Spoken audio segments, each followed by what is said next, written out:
ले लेंगे। और इसी बीच में हमारे बीच पधारे हुए हैं हमारे संत अखिलेंद्र साहब, बहुत दूर से 150 किलोमीटर दूर से गुरुदेव जी की निर्वाण तिथि पर और ध्यान से समापन पर यहाँ पर सम्मिलित हो जाएं उस भाव से। और कल साहब जी का कार्यक्रम वहाँ से है, तो वो लेने भी आए हैं। तो दोनों काम एक साथ सध गया, एक निशाना में, एक तीर में दो निशाना। तो हमारे अनिल साहब जी पुराना नाम है और अखिलेंद्र साहब गुरुदेव जी का दिया हुआ नाम है। तो मैं आपसे भी निवेदन करता हूँ कि संक्षेप में आप अपने विचारों से इस संदर्भ में रखने की कृपा करें।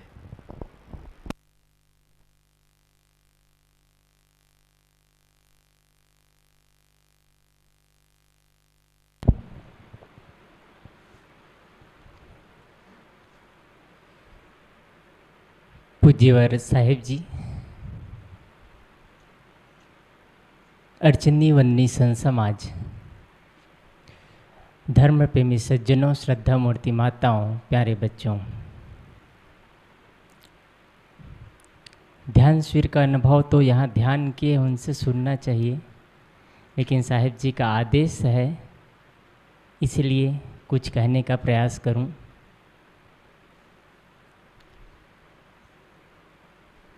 यहाँ बैठे में से काफ़ी लोग आश्रम प्रयागराज उत्तर प्रदेश इलाहाबाद गए होंगे, जो पूज्य और गुरुदेव जी की कर्म भूमि है। आप इमेजिन करिए, वहाँ जाने के बाद एक अनजान व्यक्ति आश्रम में प्रवेश करता है, आश्रम के बारे में कुछ भी नहीं जानता है। एक संत से मिला, पूछते हैं यह क्या है, आश्रम है, यहाँ क्या होता है। एक एक प्रश्न करता चला जाता है, यहाँ रहते हैं, साधना करते हैं, क्या आप मुझे आश्रम दिखा पाएंगे? वो कहते हैं हाँ मैं दिखा देता हूँ आश्रम। वो व्यक्ति जैसे ही प्रवेश करता है, आप देखे होंगे, जैसे ही आप ए ब्लॉक में प्रवेश करेंगे तो राइट साइड में जाएंगे तो एक छोटा सत्संग हॉल है, वो दिखाता है सत्संग हॉल है। उसके पीछे जाता है ऑपरेटिंग रूम है, उसके फिर आगे बढ़ता है तो एक बड़ा सा विशाल सत्संग हॉल है जो लगभग 1 एकड़ में है, लगभग 35 से 40 हज़ार स्क्वायर फीट में बना है। उसके पीछे पूरा टॉयलेट बाथरूम, लेकिन बीच में ये पूछ पड़ता है वो अनजान व्यक्ति, ये तो आप सारा चीज़ मुझे बता रहे हैं, लेकिन ये जो बीच में नया हॉल दिख रहा है, जो चमक सा रहा है और फॉल सीलिंग लगा है, ये क्या है? मैं बताता हूँ। वो कहता है मैं बताता हूँ। फिर पूछ पड़ता है, नहीं बताते। यहाँ क्या होता है, ये क्या करते हैं? संत बोलते हैं वहाँ कुछ नहीं करते हैं, वहाँ कुछ नहीं करते हैं। फिर आगे जाते हैं, समाधि दिखाते हैं गुरुदेव जी का जो निवास था उसको दिखाते हैं। फिर पूछ पड़ते हैं वहाँ क्या करते हैं संत? वो व्यक्ति फिर से पूछते हैं वहाँ क्या करते हैं? संत पुनः कहते हैं वहाँ कुछ भी नहीं करते हैं। फिर आगे जाते हैं, किचन दिखाते हैं, पूरा स्टोर दिखाते हैं, पूरा ऑफिस एरिया, सब कुछ दिखाने के बाद उस संत उस व्यक्ति को उस हाल की ओर ले चलते हैं। ये कहते हैं ये हाल है। फिर पूछते हैं वो भक्त यहाँ क्या करते हैं? संत पुनः कहते हैं यहाँ कुछ नहीं करते हैं, यहाँ कुछ नहीं करते हैं। जो हम सब कुछ करते हैं ना, वो अंतिम स्टेप है कुछ नहीं करने की स्थिति में पहुंचना। जो कुछ भी हम करते हैं, ध्यान करते हैं, वो ध्यान नहीं है। क्षमा चाहता हूँ मैं, ध्यान करते हैं वो ध्यान नहीं है। ध्यान के अंतिम स्टेप में पहुंचने की पद्धति है। श्वास पर ध्यान लगा रहे हैं, वो ध्यान नहीं है, पद्धति है वो। आप नाद पर, बिंद पर, चित्र पर, गुरु के स्मरणों में और कहीं भी आप ध्यान कर रहे हैं, वो ध्यान नहीं है। ये तो सिर्फ एक सीढ़ी है टॉप लेवल में पहुंचने का। अंतिम तो है कुछ ना करना। ये बहुत ऊंची स्थिति है। बोलने में बहुत समय नहीं लगता है, 2 मिनट, लेकिन इसमें पहुंचने में 80 साल कम पड़ जाता है। और कोई विरला होता है जो पहुंचते हैं, कोई महान मेधावी होते हैं जो बहुत जल्दी उन पद चिन्हों को पार कर जाते हैं। कुछ ना करना ध्यान है। आप कुछ भी चिंतन कर रहे हैं, वो ध्यान नहीं है। आप मन को एकाग्र कर रहे हैं, वो ध्यान नहीं है। गुरुदेव जी ने वही किया। और आज हम सब उनके पद कमलों पर चलने का प्रयास करते हैं। जितने हम सब बैठे हैं सब लोग उनके बताए रास्तों पर चलने का प्रयास करते हैं। और आप सब यहाँ आते हैं, आप बहुत बड़े सौभाग्यशाली हैं, बहुत बड़े सौभाग्यशाली है जो कबीर विचारों से रूबरू होना चाहते हैं, कबीर विचारों को जानना चाहते हैं।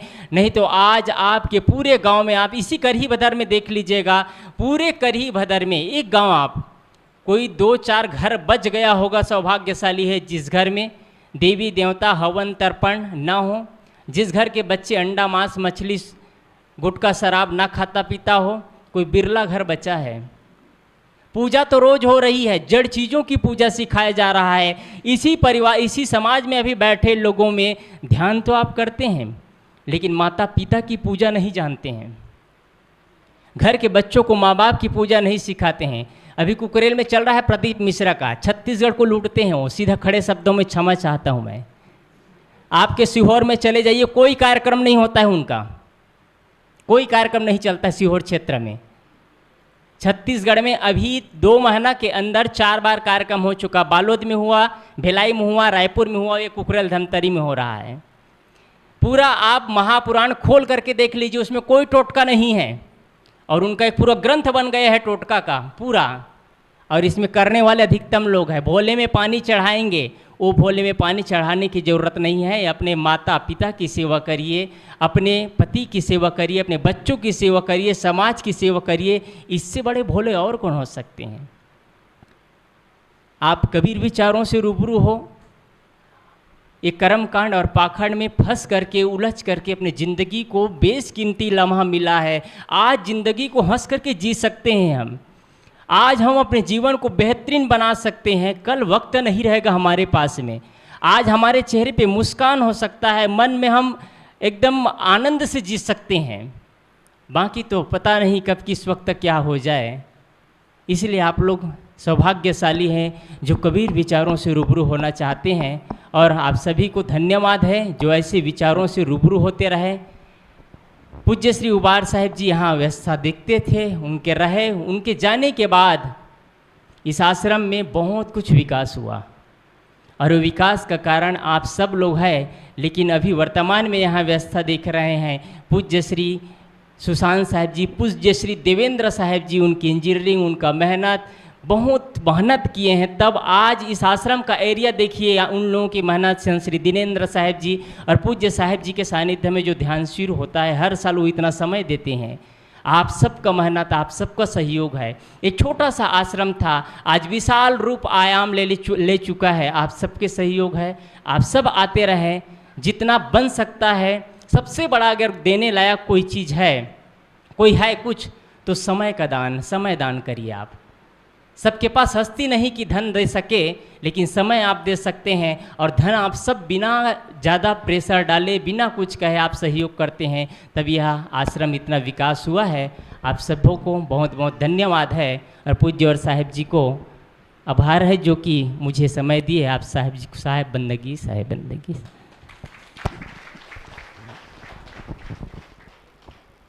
गुरुदेव जी का संस्मरण सुनाते जाएं तो अभी स्मृति साहब कह रहे थे ना कि संक्षेप में कैसे कहें, संक्षेप में कैसे कहें।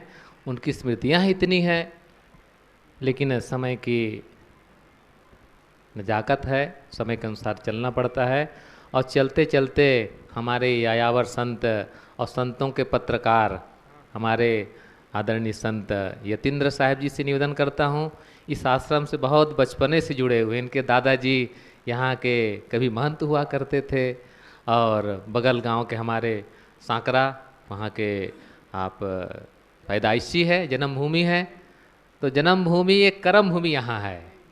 वहाँ जन्म जरूर हुआ, लेकिन यहाँ आकर के सब सेवा करते थे। श्री योगेंद्र साहिब जी, श्री जितेंद्र साहिब जी, उनका पूरा परिवार, और यहाँ आकर के सेवा देते हैं। अभी भी वहाँ से कोई सेवा होती है तो गाड़ा में जोर करके गोबर भी लेके आते हैं। देखो चेतन जी आ रहे हैं, कह दो कि वहाँ भंडारा है, तो गाड़ा में भर के लिपने के लिए गोबर मिट्टी सब भर के लाते हैं। छेना होगा तो छेना भी लेके आते हैं। और यतीन्द्र साहिब जी के पूज्य श्री चाचा श्री हैं, तेज जरूर बोलते हैं लेकिन दिल के साफ हैं। तो ऐसे कबीर साहब जैसे तेज बोलते थे लेकिन दिल के साफ थे। मैं श्री यतीन्द्र साहब से बहुत चंद मिनटों के लिए उनको आमंत्रित करता हूँ। साहेब बंदगी साहेब, हाँ वहीं बैठ लीजिए, लेकिन थोड़ा फुर्ती में।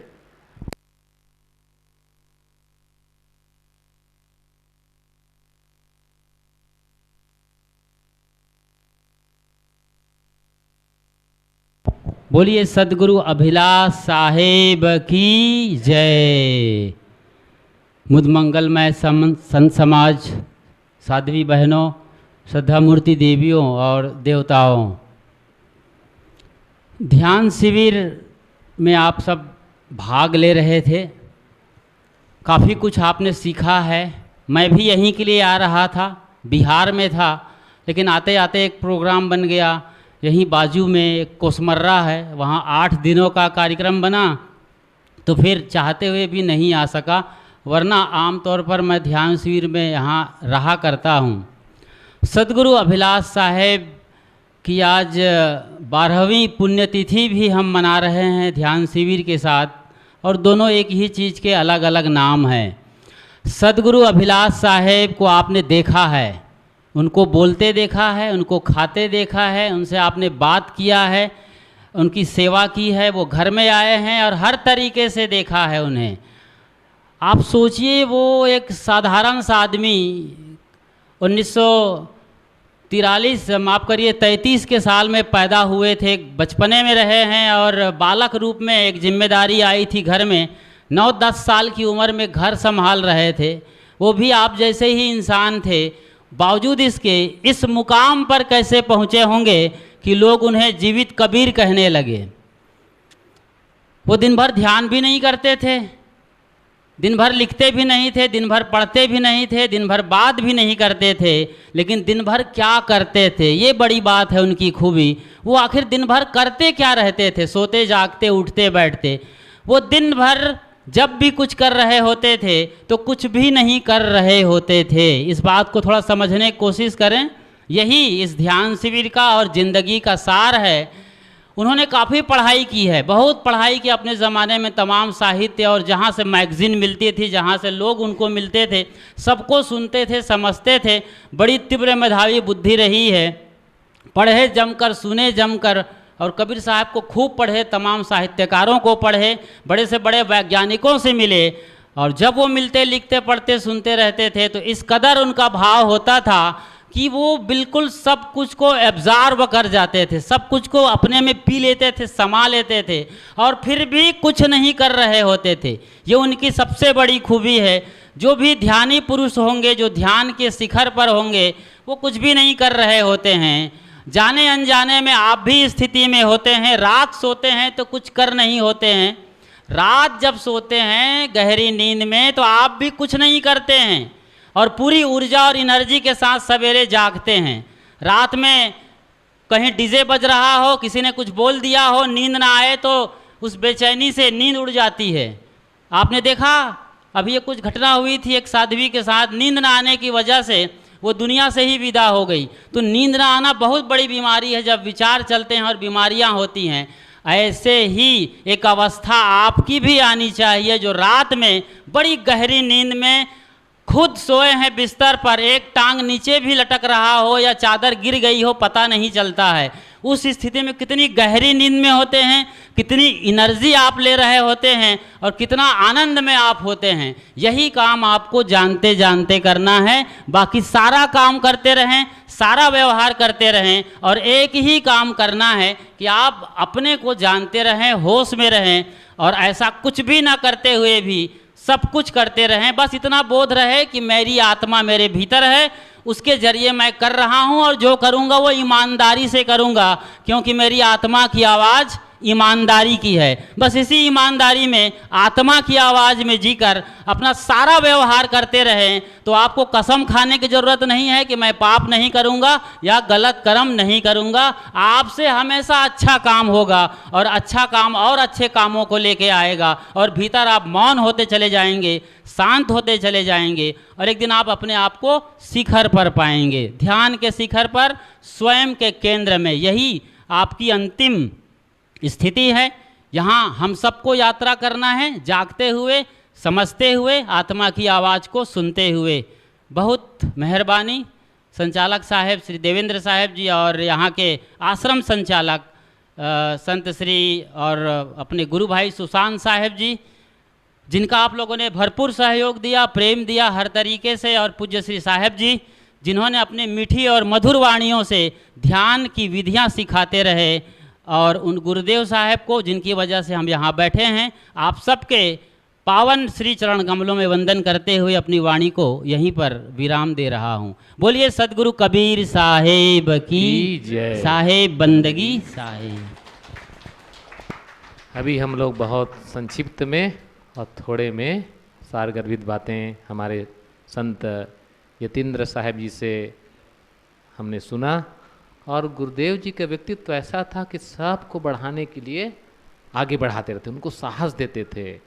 पहले पहले एक लेख उन्होंने लिखा यतीन्द्र साहब ने माघ मेला का, प्रथम 1995 में अर्धकुंभ लगा था। हमने कहा थोड़ा सा लिखिए, और लिख करके गुरुदेव जी को समर्पित किए, तो गुरुदेव जी ने उसको और आगे बढ़ा, बहुत अच्छा बेटा लिखे, बहुत बहुत बढ़िया। और उसको गुरुदेव जी ने पारा प्रकाश में छपवाया। तब से इनकी लेखनी और कहने की क्षमता बढ़ गई। कोई साहस पाता है, बच्चे कोई कहे कि बेटा बहुत अच्छा चले, तो उसके साहस बढ़ जाता है। ऐसे गुरुदेव जी सबको साहस देते थे। कभी गुरुदेव जी कभी पर अविश्वास नहीं किए। जितने उनके पास शिष्य आते थे समर्पित होने के लिए, कभी गुरुदेव जी ने नहीं माना कि कभी घर लौट जाएगा, कभी नहीं।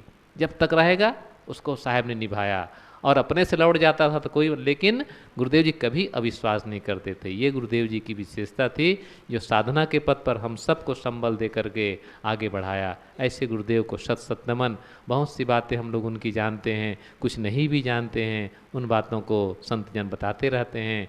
और पूज्य और साहिब जी का आने का समय हो रहा है, लेकिन उसके पूर्व हमारे इस आश्रम के संचालक संत श्री सुशांत साहब जी हमारे बीच में हैं, जो ध्यान में कम बैठे, लेकिन पूरा उनका क्रियाकलाप ध्यान था। हम सबको ध्यान करने के लिए उन्होंने समय दिया कि आप लोग ध्यान में बैठो, मैं भोजनालय देखता हूँ, मैं और व्यवस्था देखता हूँ, आप लोग ध्यान में बैठो। ये उनके सबसे बड़ा ध्यान है। उनके लिए हम लोग धन्यवाद ज्ञापित क्या कर सकते हैं, लेकिन एक दिल का भाव, एक बार जोरदार तालियों से उनका स्वागत करेंगे, और उनके द्वारा कुछ ध्यान शिविर संबंधी, गुरुदेव जी के निर्वाण संबंधी उन बातें सुनेंगे। साहेब बंदगी।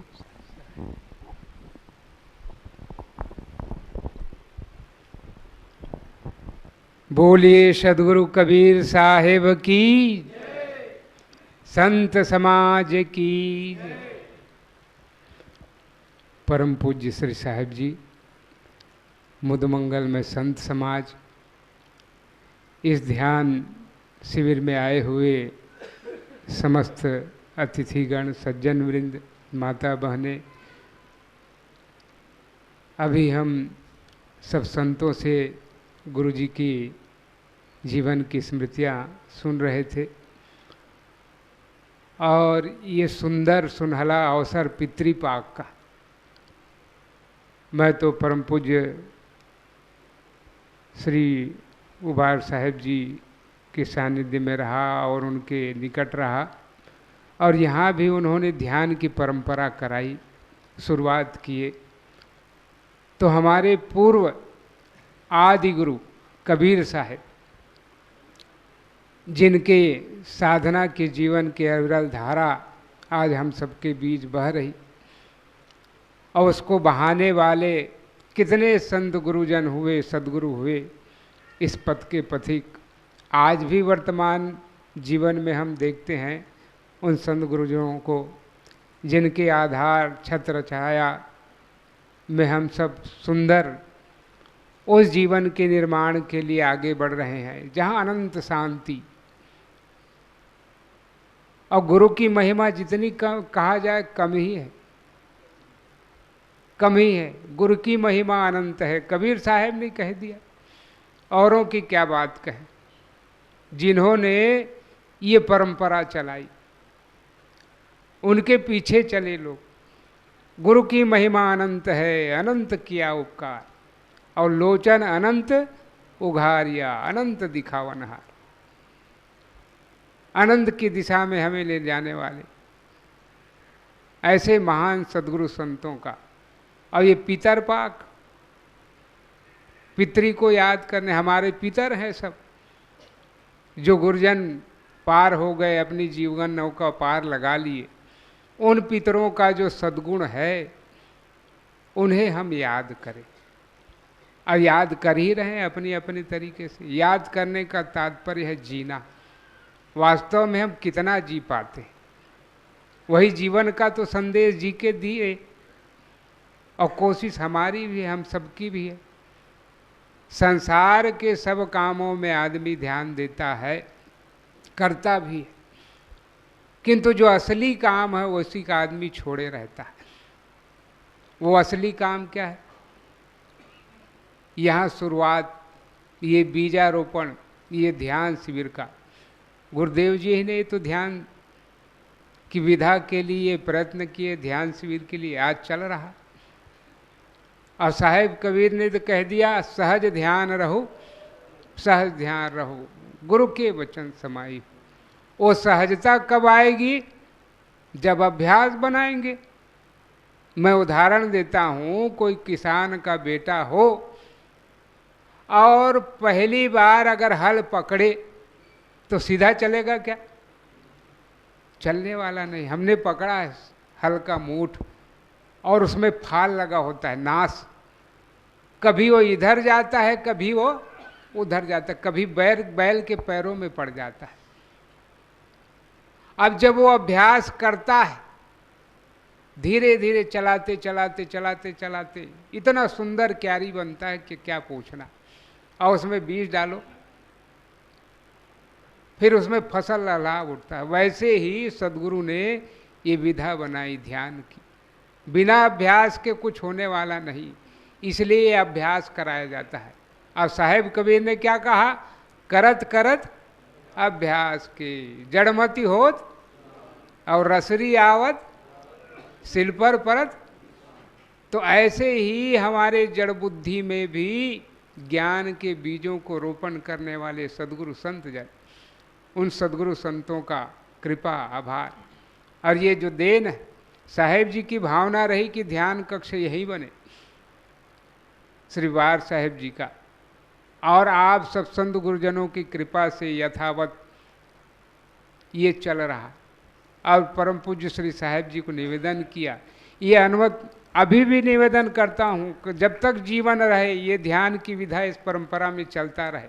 और वो सुंदर पाक, कौन सा पाक? पितर पाक। सब जन भर बड़ा रोटी बने। क्योंकि वास्तव में बड़ा होने के लिए, अब बड़ा की कहानी संत गुरुजन बताते ही, वो बड़प्पन, वो महिमा सबके जीवन में उतरे और ये विधा चलती रहे, ध्यान होता रहे। क्योंकि यही असली काम है, इसके लिए अभ्यास जरूरी है। और हमारे कलमश को धोने वाले संत गुरुजन हमारे बीच बैठे हैं, क्योंकि हमें पता नहीं होता अपने कलमश का, क्योंकि हमारी निगाहें हमेशा बाहर की होती थी। शास्त्रों में, वेदों में कहा है कि हम अपनी ओर क्यों नहीं देख पाते? क्योंकि हमारी इंद्रियां बहिर्मुख। परांज खाणी वितरित स्वयंभू तस्मात् परांग पश्यति न अंतरात्मन कश्चित धीर प्रत्यगात्मान मैक्षा वृक्षक्षुरमृत तत्वमिच्छन। कोई अमरता की इच्छा से, मृत्यु से पार जाने की इच्छा से अपनी ओर कोशिश करता है। अपनी ओर इसलिए नहीं देख पाते हैं, जो हमारी 5 ज्ञान इंद्रियां है ये बाहर की ओर देखती है। स्वयंभू ने, प्रकृति ने इन इंद्रियों को फोड़ फोड़ करके बहिर्मुख बनाया। और गुरुदेव जी इसके लिए कहते थे, देख देख के मन नहीं भरा, चिक चिक के मन नहीं भरा, भोग भोग के मन नहीं भरा, सुन सुन के मन नहीं भरा, कहाँ भरता है? तो भीतर लौटने की ये विधा साहेब ने कहा, अंतर ज्योति, भीतर लौटो। तो उसके लिए अभ्यास जरूरी है। और अभ्यास जब करते हैं तो उसमें प्रगाढ़ता आती है, स्थिरता आती है, और हम अपनी दिशा में लौटते हैं, अपनी धारा में लौटते हैं, अपनी ओर लौटते हैं। इसके लिए ये प्रयत्न आप सब इस कबीर आश्रम में समय दे कर के इस ज्ञान ध्यान शिविर का लाभ उठाएं।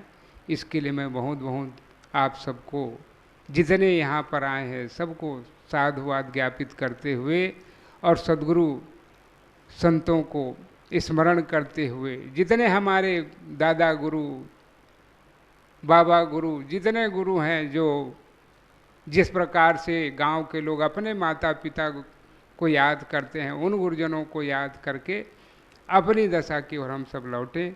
इन्हीं शुभ भावनाओं के साथ, आभार के साथ अपनी वाणी को विराम देता हूँ और हमारे बीच परम पूज्य श्री साहेब जी विराजमान है।